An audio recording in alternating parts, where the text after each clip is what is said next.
देख लिए कितने घुटा अरे पंजतने छे भगवान के भजन हाथ ताली बजा के, लेकिन कुछ लोग देख लिए चुपचाप बैठल। यह कारण बेटा मोहे माय लगा दै छै। संस्कृत छोड़ के बेटा जब मरे छै तो मोहे में गलत मुंह लगा। प्रेम से बोलिए भक्त वत्सल भगवान की। आइए मैं आगे की कहानी में सुनाने के लिए जा रही हूँ। अंती देवी अपने पति से बोली, स्वामी आपसे मेरी अंतिम विनती है, जब पुत्र नहीं था तो भगवान ने हमें पुत्र दिया, अब ना जाने है जिंदगी की नाव कब खुल जाएगी जिसका कोई ठिकाना नहीं है। यह जिंदगी की नाव ये किनार में अटकी हुई है। स्वामी मेरे लाल को शादी कर दे, मेरी नैन अब तो झांझर हो चुका है, अब मैं वृद्ध हो गई हूँ। आत्मा राम ने कहा, सही कह रही हो तो। मंत्री से आत्मा राम ने कहा, सुनो बिडमंगल के लिए अच्छी एक लड़की ढूंढने के लिए जाओ। मंत्री ने कहा, महाराज जो आपका आदेश मैं अवश्य में पालन करूंगा। चल दिया लड़की की खोज में और भजन को गाते हुए आगे बढ़ते हैं। मस्ती के साथ भजन को गाते हुए, हरि के भजन बिना व्यर्थ जिंदगानिया, व्यर्थ जिंदगानिया। भजन को गाते हुए बहुत दूर ही चले गए। मंत्री चले गए नदी के पार। एक अच्छी ही लड़की मिली, ब्राह्मण की बेटी थी, महान सती, भक्ति और भजन करने वाली, साधु संतों को सेवा करने वाली। ऐसे सुंदर लड़कियों को देखा मंत्री। ब्राह्मण की बेटी थी। काहे ब्राह्मण दे खुश रह बेटा हो, आनंद रहा बाबू। मंत्री ने कहा, ब्राह्मण दे आपका जो लाडली पुत्री है मुझे बहुत अच्छा ही लगा है। क्या आप मेरे महाराज हैं? महाराज का एक ही बेटा है, क्योंकि लिए आप दे सकते हैं। ब्राह्मण देव ने कहा, मुझे भी खुशी हुई जो आपने मुझे ये सुनाया, तो मुझे भी खुशी हुई जो मेरे बेटी को हाथ महाराज ने मांग रहा अपने पुत्र के लिए, मैंने दे दिया। ये सिसौनी से चल कर आए हैं भोला दास, और भोला साहब की तरफ से 51 रुपये की दान है मालिक के दरबार में। दीन दुगुना राज चौगुना प्रभु जी की कृपा से भंडार भरा रहे, और जहाँ कहीं भी जाएंगे दान को हाथ आगे बढ़ाएंगे। प्रेम से बोलिए भक्त वत्सल भगवान की जय, सद्गुरुदेव की जय।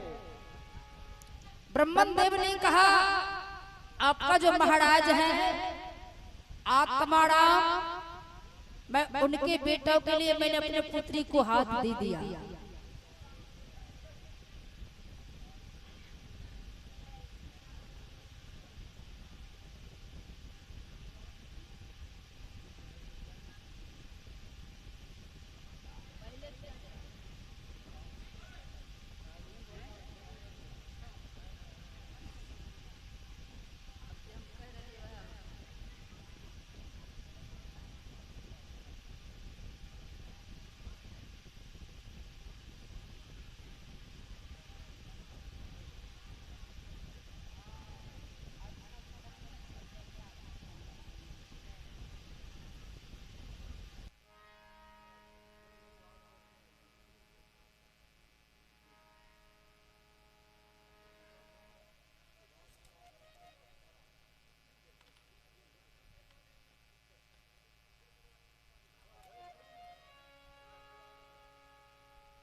हमारी बहन जी हैं भोला साहब जी को धर्म पत्नी की तरफ से 50 रुपये की दान है मालिक दरबार में। बहुत बहुत धन्यवाद, बहुत बहुत साधुवाद। प्रेम से बोलिए सतगुरुदेव की जय, श्रोता भगवान की जय। पहले तो कहना चाहिए जो साहेब जी का कथा सुनाइए। पहले आप नहीं बोले जब हम कथा शुरू कर दिए हैं, और उसके बाद आप कहते हैं कबीर साहब को जन्मदिन को बाद कथा सुनाइए। ऐसा होता है?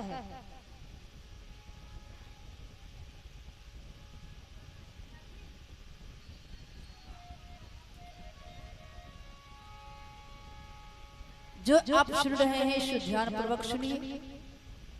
भक्ति में कितना बड़ा शक्ति है। साहब जी तो आए थे काशी नहर तालाब में, किसके लिए? छोटका जितना जाति है शूद्र कहलाता है, यह सब जातियों को उठाने के लिए आया था। छोटे जाति को, शूद्र को, सबको उठाने के लिए जोला के घर में आया। काशी नहर तालाब में जब ब्राह्मण लोग, क्षत्रिय लोग, यह शूद्र सबको सता रहा था, मंदिर में पूजा पाठ करने के लिए नहीं दिया करते थे,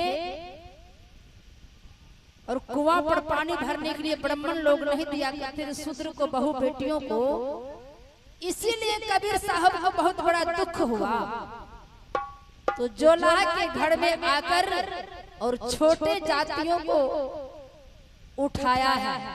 आज भक्ति और भजन करने का मौका मिला है, गुरुकुल में पढ़ने का मौका दिया, तो कबीर साहब ने छोटी जातियों को, शूद्र को, जैसे भीमराव अम्बेडकर, बाबा रविदास, संत सुदर्शन, वो भी भंगी थे। भीमराव अम्बेडकर वो भी भंगी थे, और उन्होंने संत सम्राट सदगुरु कबीर साहब का अनुयायी थे, और उनका कहना अनुसार चला था। तो संविधान को बनाया, आधा आरक्षण दिया, संविधान बनाया, जो सभी को एक समान जीने का रास्ता दिखाया।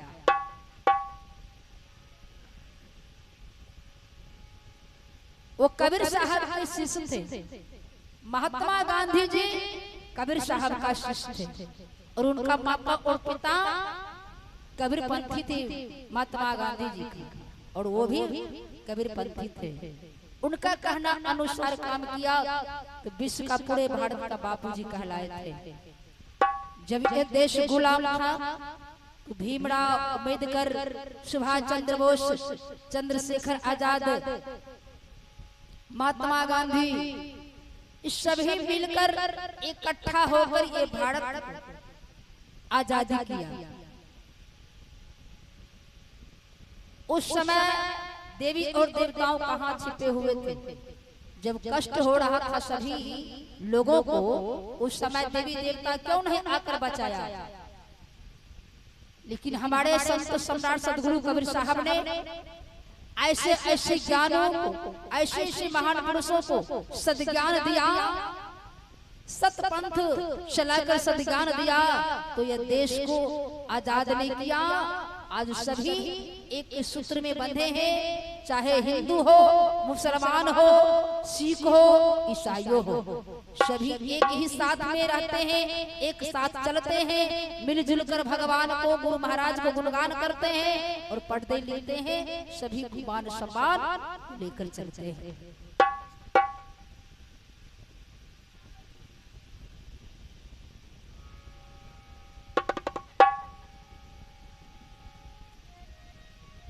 आत्माराम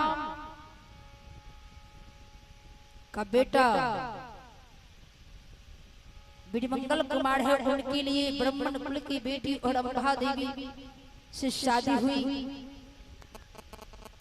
महान पतिव्रता नारी थी, वो घर में आई।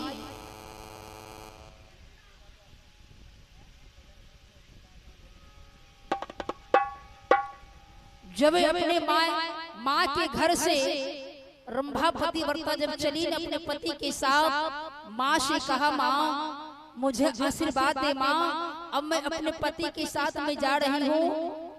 माँ ने बोली बेटी मेरी कोख में दगी नहीं लगाना बेटी, मेरी कोख की उजाला करना बेटी। रंभा पतिव्रता ने बोली माँ ऐसा कभी नहीं हो सकता है माता। आह सजा